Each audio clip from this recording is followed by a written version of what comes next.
Iconic Friends star Matthew Perry has died aged just 54 after reportedly suffering a cardiac arrest in his hot tub. The star was found unconscious in his Los Angeles home yesterday. Emergency responders received a call at 4:07 p.m.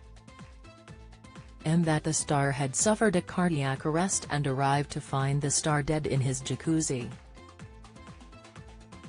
According to TMZ claims, he had just arrived back from playing a round of pickleball, a mashup of tennis, badminton and ping pong, and had sent his assistant out on an errand. It is that same maid who is said to have found the star unresponsive when he returned home just 2 hours later. The actor is believed to have been single and focused on his sobriety at the time of his death, having endured a rocky love life in his younger years. On top of his unrequited crush on co-star Jennifer Aniston, Matthew is rumored to have dated a string of big names in the past, including Yasmine Bleeth and Julia Roberts, and also suffered the disappointment of a failed engagement. Here, the Mirror takes a look back at his difficult love life.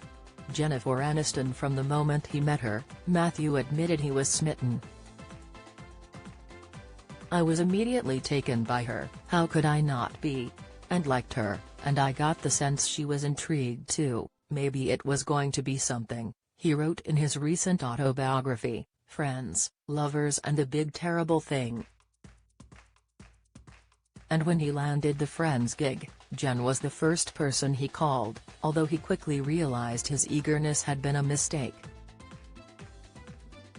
"I could feel ice forming through the phone," he wrote.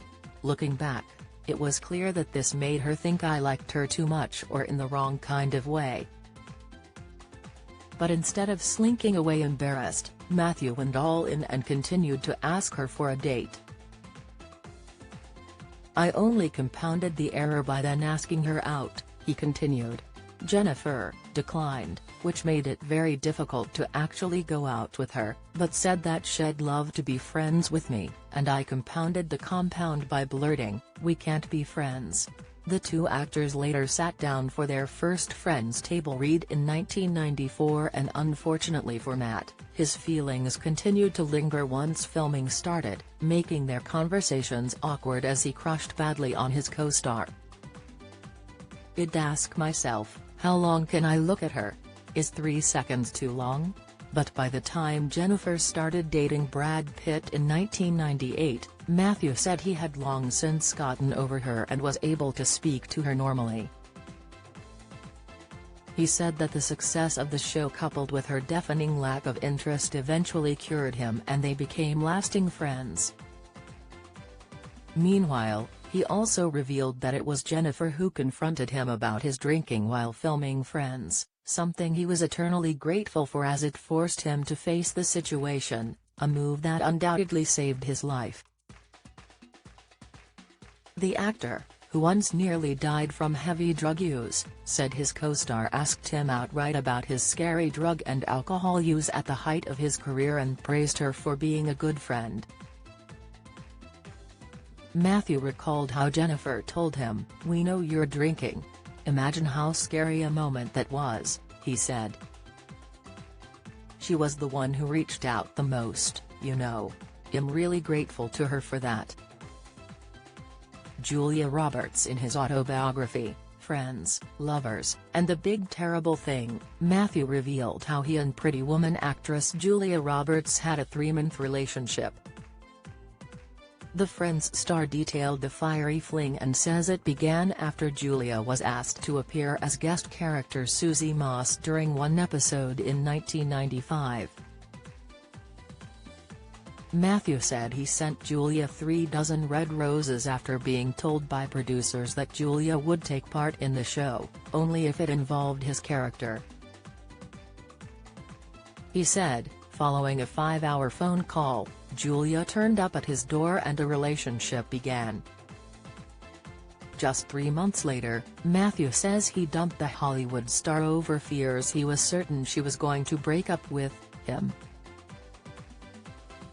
failed engagement. Matthew was engaged to literary manager Molly Hurwitz in 2020.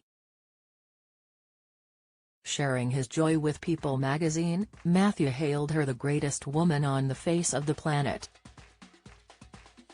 "I decided to get engaged," he said. "Luckily, I happen to be dating the greatest woman on the face of the planet at this time." Sadly, they split just 7 months later. In a statement released to People, the Friends star said, "Sometimes things just don't work out and this is one of them. I wish Molly the best." Yasmin Bleeth. On the show, Matthew's character Chandler Bing was famously a huge fan of Baywatch, and off-screen he is said to have dated one of the program's stars, Yasmin Bleeth. According to Page 6, they were together after his fling with Julia in 1996. 2 years later he was linked to his Three to Tango co-star Neve Campbell, while his first serious relationship is said to have been with Bold and Beautiful soap star Maeve Quinlan. Rachel Dunn. He dated professional volleyball player Rachel for 2 years and they were an item when Friends ended. He made several public appearances with the former fashion student and once told the Evening Standard that she had changed his outlook on life. "With Rachel in my life, I know that I can be very committed and not some selfish guy who just wants to hang out with friends. I want to spend time with my girlfriend and explore what it means to have a much closer relationship than I've previously had time for," he said. Lizzie Kaplan. Matthew and Mean Girls star Lizzie were together for 6 years. They started dating in 2006 and flew largely under the radar. But rumors of trouble were rife by 2013 when Lizzie would not even entertain any questions relating to her partner during an interview, and covered her ears at the mention of his name.